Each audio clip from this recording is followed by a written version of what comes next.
This is DDL number 136.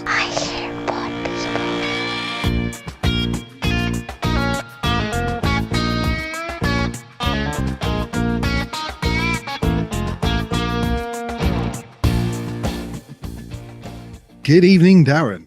Good evening, Lance. How are you, sir? Yeah, I'm very well. And yourself? Not too bad, not too bad. What have you been up to? Well, quite a lot since last recorded. If ever there was a show where we could say nothing's happened since the last time recorded, this is not that show. It's not it, is it? Well, it's been 18 months, believe it or not. Yeah, I can believe that. We keep saying, shall we do one this week? Yep. And then Life gets in the way. 70 odd weeks later, we finally got around to doing it. Yeah, so what has happened in the last 18 months that we can talk about? What hasn't happened is a few people have died, haven't they? One or two. 2016 was a very bad year if you were a celebrity. Well, statistically, they were saying that it was bound to happen. Mm-hmm. The people who were our icons growing up are getting to that sort of age that they're being knocked down. However, there were quite a few surprise ones last year because they weren't necessarily in that age bracket. No, I mean you had Anton Yelchin, the guy that plays the new Chekhov in the new Star Trek stuff. But I can't remember. Was that an accident or was it? It was an accident indeed. He got crushed between his own car and his mailbox. Oh, yes. I don't know whether he got out of the car to check the mail or what exactly happened, but yeah, he was squashed to death. Oh, God, not a nice way to go. And Victoria Wood. I mean, she wasn't particularly old either. Not sure what. Do you know what her cause of death was? No. In our tradition of not doing an awful lot of research, no. I just know that she died, but I think she was only in her 60s, weren't she? Research. What's that all about, then, eh? I would have thought, 60s, because she was a good 20 years older than us. 62. Yeah, good guess. 62. Good guess. And so who else have we lost in the past 18 months? Well, shall I give you the list that I've come up with? You can give me the list. Okay, one of your absolute idols, Prince, he died. He did indeed. Yes, very sad about that one. Yes, David Bowie. Yep. Glenn Frey, who's one of the leaders of the Eagles. Ah, right. Yes. Yeah. Alan Rickman. Yes. Rick Parfitt from Status Quo. These are in no particular order, by the way. Late on in the year, dear old Princess Leia, Carrie Fisher died, and 2 days later, her mother died as well, Debbie Reynolds. Yep. Kenny Baker, R2D2, he died as well. One celebrity on this list I've actually met. Wow! Yeah, many years ago when I was sort of knee high to a grasshopper, which my height could have been yesterday, but there you go. Would it have been appropriate meeting him when you were that high? Yeah, I think he was actually probably taller than I was at the time. But he was doing a stand-up double act thing at a club I went to. It was quite bizarre. It took me a while to realise that actually is R2D2. But yeah, he went. Caroline Aherne, John Glenn, the last man to walk on the moon. George Michael. Really? Yes, he was. Yeah. George Michael. Yep. Gene Wilder. Muhammad Ali. Robert Vaughan. Zsa Zsa Gabor. Harper Lee, the writer of To Kill a Mockingbird. Sir George Martin. Keith Emerson and Greg Lake. Leonard Cohen and Pete Burns. And there was many more as well, but they're just a sort of the notable ones from my perspective. I know who they are. Yeah, I was thinking about it and was thinking, like, why so many? And like you've said, a lot of these people were sort of our idols or were famous when we were growing up. So therefore they've reached an age where it could happen at any time. Yeah, yeah, but also I think it's a case of well, I was looking up about this, and it's the advent of TV. Before that, celebrity news was not that big in terms of, you didn't have a only stuff you'd hear on the radio at night, or you'd hear newsreels when you went to the cinema. You didn't have TV shows, you didn't have TV news, and you didn't have celebrity sort of interview shows and that kind of thing. So there were less celebrities. yeah. With the advent of TV, people other than really famous musicians and movie stars became celebrities because they're in your home every night of the week. And that sort of happened around the 50s and the 60s.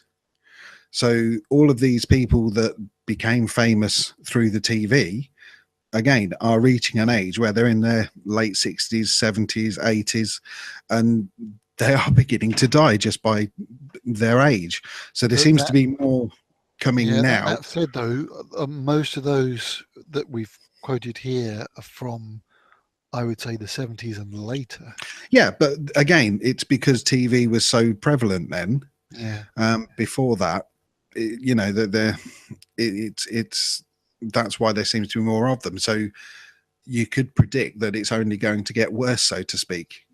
Yeah, yeah. Especially with like now with like reality TV. There's a hell of a lot more celebrities about, and celebrity sort of websites and that kind of thing.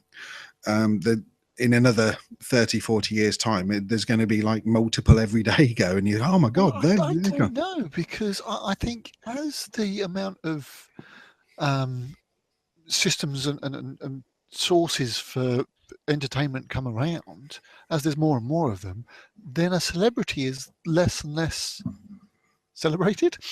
The big screen, everybody knows key film actors. I probably couldn't name the most famous YouTube celebrity at the moment. I could, but that's because I've got a 12-year-old daughter. PewDiePie. But then it, well, YouTube is just one example. I don't know whether Facebook and Twitter and that lot have similar celebrities. I suspect not. I think they're things like Facebook and Twitter. They're the celebrities that get followed there are your traditional celebrities, because YouTube's a medium in itself where people are producing content, actual content, rather than just tweeting about buying a new bag or whatever. That's where new celebrities are being made. Whether you wouldn't really call them a celebrity in the same way as you would call Tom Cruise a celebrity, but they're, you know, they are famous in their own lunchtime. Famous for 15 minutes. I've had this conversation a few times with people. When us oldies grew up, television started with how many channels? Well, I can remember Channel 4 starting. So when I became sort of aware of TV, there was probably three channels for us. And then 4, and then, to be honest, I'd already given up on television by the time Channel 5 started. I don't think I even cared about it. Whereas now, if I gave you the remote control to my television, you probably couldn't find all the channels that are available on there. Probably not, no. Because there's various different sources, there's various different channels within those sources, and they're not even channels anymore. I'm currently watching The Walking Dead from season 1, and I don't associate it with a channel like you used to. It used to be that if you wanted to watch a particular program, you want to watch Sherlock, you go to BBC One and you watch Sherlock on a Saturday. You want to watch The Walking Dead, you go to one of the hosted solutions. You go to, it's Amazon, I think. Yes, it is. It's Amazon at the moment, but then they may well change licensing agreements, and then next month it might be Netflix.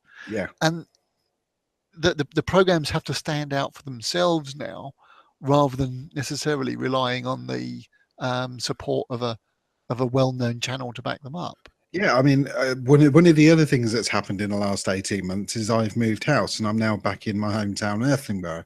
Yep. I moved in last August, so I've been there just over 12 months, and we still haven't connected our TV up to the aerial. Yep. I Yep. only ever sort of get my TV content from Netflix or Amazon And or your other TV, sources. your TV plugs into what? You just use the PlayStation for that, Yeah. or yeah, Mm. yep.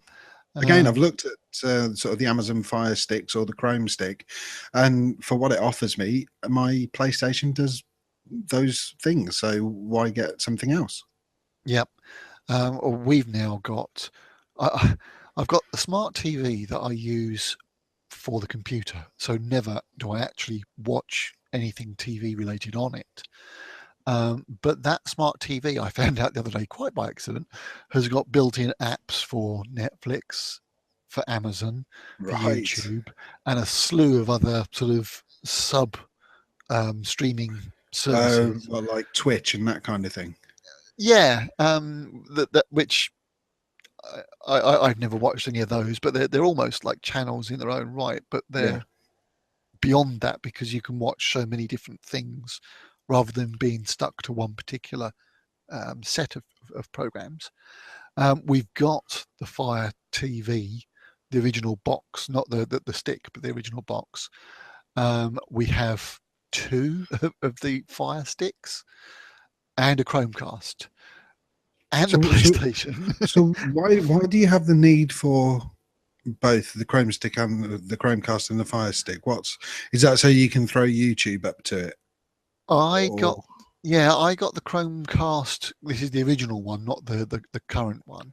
I got the original one first, and I got that because I wanted to be able to cast YouTube and things straight from my Android phone. We then got the Fire Stick because at the time the Chromecast was released, you couldn't stream Amazon content to the Google device. They're all quite cautious about what they let you stream to where. yeah. In fact, at the time, I don't think you had things like the PlayStation app for Amazon. I think Amazon to start with were quite tied to what you could use to view their material on. Because they wanted you to buy their hardware, their little stick. No, not really. No? No, they pretty much give away the stick. The stick's not particularly expensive. They want you to subscribe to their services. But in the early times of the Amazon services, they wanted to make sure that you weren't using some third-party app that allows you into their services for free. So they wanted control of the hardware, they wanted control of the apps. As Android has become more secure, as they've done deals with Sony, they've been able to bring all these different apps on different platforms together. And now, yes, you can get it for smart TV, you can get it for games consoles, and you're not so tied to having to use that one device. Yeah. The Fire Stick is essentially an Android device that you plug into your television. Therefore, there are other things you can use that stick for, but we won't go into that. Okay. I've gone back a little bit further because we were preparing to actually record this. I've been looking at the state of the old website for it and listening to some of the original shows that we recorded, and listening to number one. Some of the topics that we were talking about on there really do show how things have progressed quite a lot since we first started recording podcasts. So, do you know off the top of your head what year our first recording was? I suspect it was 2007. Right.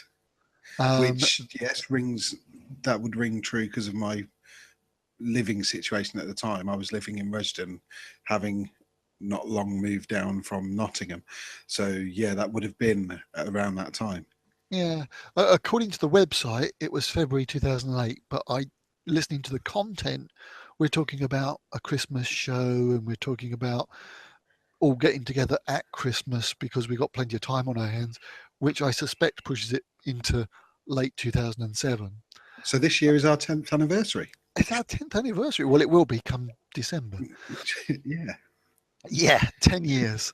And both of us had been doing podcasts of our own before that, even though I think probably only a handful of podcasts. I think I did before we about half decided a to work dozen, to together. be fair. Yeah, exactly. Same here. Before we decided to then work together so that we've got more consistent.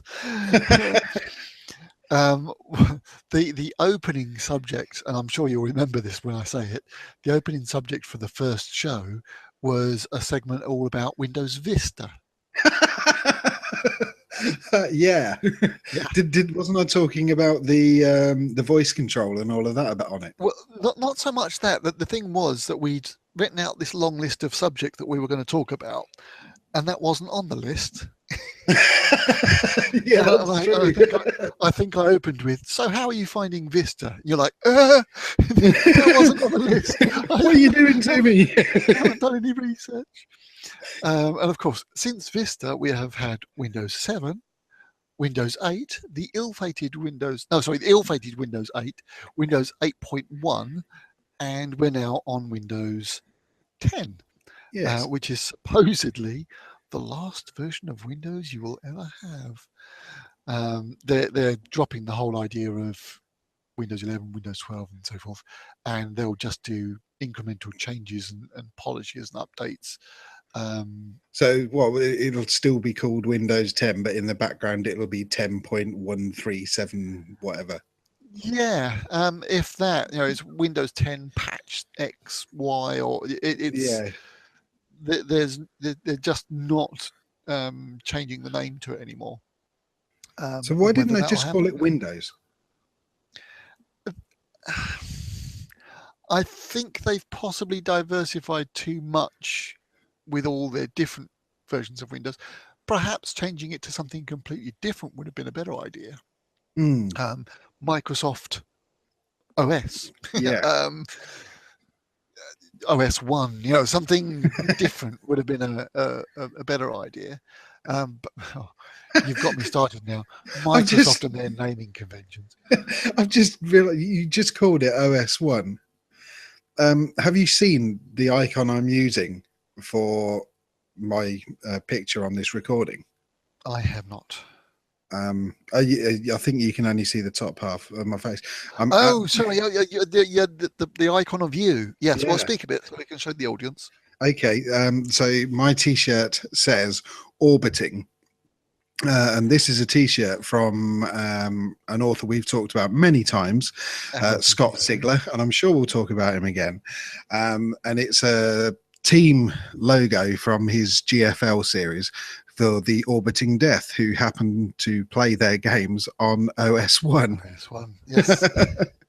Sorry, carry on. Well, so, Microsoft's naming convention. Have you been involved at all with Office 365? I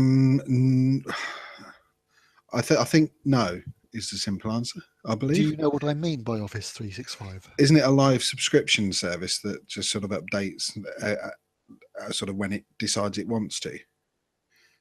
It is a cluster, and I'll avoid adding the extra word into that I was going to. It's a cluster of different things. It is indeed online versions of your favorite Office tools. But it is also, if you subscribe to Office 365, then you get the latest version of Microsoft Office. It's essentially the same as Adobe's Creative Cloud then, isn't it? If I knew what Adobe's Creative Cloud was, does that give you online versions of Photoshop and that as well, or no, not online, no, but it's their entire suite of applications, such as Illustrator, Photoshop, Premiere Pro, and all the various other sub things, Dreamweaver, Yeah. all of that. And you pay one subscription each month, and you get access to all of their products. Right. So That's similar to what Office 365 is. Yeah. My beef with this is, why call it Office 365 when you are well known for having released Office 2000, Office 2003, Office 2007, Office 2010, Office 2013. Office 365 doesn't sound like a different product. It sounds like Office 365 must be the latest version of Office, because I've never heard of that one before. An It Office would doesn't- just be Excel, Word, and PowerPoint, yes? and PowerPoint and Outlook and Skype and various other tools. But why not call it Suite 365? And not sweet as in chocolate, but As in something. Yes, as in the suite of Suite, tools. SUITE. Exactly. Yeah. Why call it Office when it's more than just the product which we know of as Office? Because it's a brand, and it's a brand that people know. They didn't have to sort of try and educate people into forget Office. This is the new thing. The thing is, Office 365 includes Office 2016. You know, it's like calling Ford's range of cars the Escort, which starts with the Escort and includes the Cortina and the Granada. It's like, no, you can't have a Ford Escort including the Granada. You would call it something different to show that it's a range rather than just a particular product, I'd have thought. I love the fact that you've picked 3 Ford cars that they don't even make anymore. Well, of course, I was trying not to show favoritism. Other car brands are available. So yeah, Windows has completely sort of turned on its head since since we started recording. To my utter surprise, we were talking about mobile devices on our first podcast. Right. My mobile device at the time was a Sony Ericsson phone that didn't allow proper web browsing. And what did I say what phone I had? I don't think you mentioned what phone you had, but you did say that you had a data capability on your phone. Ooh. But you weren't sure that you would ever use it, because whoever's going to need their data when they're on the move? It's like, well, maybe back in 2007 I didn't. But, yeah, we were talking about the internet as being email, and we were saying how, well, yeah, all I ever do really is read email, and I can just wait until I get home for that. The whole concept of the fact that you'd be using a touch screen to navigate with and streaming, and that in a lot of cases now the 4G is even quicker than some of your home broadband connections. Yeah. So if we did it in 2007, was Yes. the iPhone a thing then? Had that been released, or was it the Yes. was there even the iPod Touch? Yeah, the iPhone was released in 2007. Right. And I think our attitude towards it sort of reflected the same as everybody at the time. Why would I possibly want a tiny little touch screen where you can't feel the keys under your fingers? It's never going to catch on. Oh, how wrong we were. How wrong we were. And of course, this was before sort of Android had even started to compete with the iPhone. There was just nothing there. I think iPhone and BlackBerry were the main competitors with each other, and companies like Sony Ericsson and Nokia were still very big, and they were still the ones that Apple were trying to beat at the time. So that the concept of apps was all very new still. Possibly it was only Apple that even had their I own believe it was, because I mean that was the. If I remember, we both had iPod touches around the same time, whether it was around the time we were recording or not. And essentially, the iPhone was an iPod touch with a phone capability, wasn't Yep, it? yep. The two were very close. I don't think that at the time I had the iPod Touch yet. Certainly, the way that I was talking about it, the Sony was definitely my. I think I may have my done, because I choice. do believe I do remember us having a conversation when it was rumored that Apple was going to do The phone the out. phone, that they'll just throw the phone into the iPod Touch, and I think that's what led us into the whole idea of, well, why would you want that as a phone? Give keys, and why would I need to be using a mobile device like that while I'm out? Because who needs to check email every 5 seconds? And the other thing that, again, I tried looking into this because I couldn't quite find where it was that I joined, but Facebook wasn't a big thing. No. And not meant. Well, we didn't start each of our conversations with, "I saw on Facebook today." They were nearly all I saw on the BBC website, BBC News site, and I mean that carried on for many years. Yep, and I think it probably will, to be honest. Probably still will continue, because I still use that quite a lot for inspiration. But yeah, Facebook, when I look back on my own Facebook timeline around 2007, most of my Facebook posts were automatic posts cross-posted from Twitter. So was Twitter around that long? Twitter's been around for a while. Actually, I can remember using Twitter on my phone before smartphones, because the whole the whole limitation of the 140 characters is the length of a single text message, isn't it? Yeah. And I do. In fact, I think I've still got it in my contacts list on my current phone. The phone number that you used to send a text to update Twitter while you're on the go. Before there was I was using Twitter for. I was using Twitter. Live Journal, yes, which is still around. It is before coming into Facebook, and so I'm not quite sure when it was that sort of took off in popularity, but certainly when we started recording back in 2007, it wasn't that big of a deal. And that about wraps it up for the Resurrection podcast. See, I knew I'd got the word erection in there somewhere.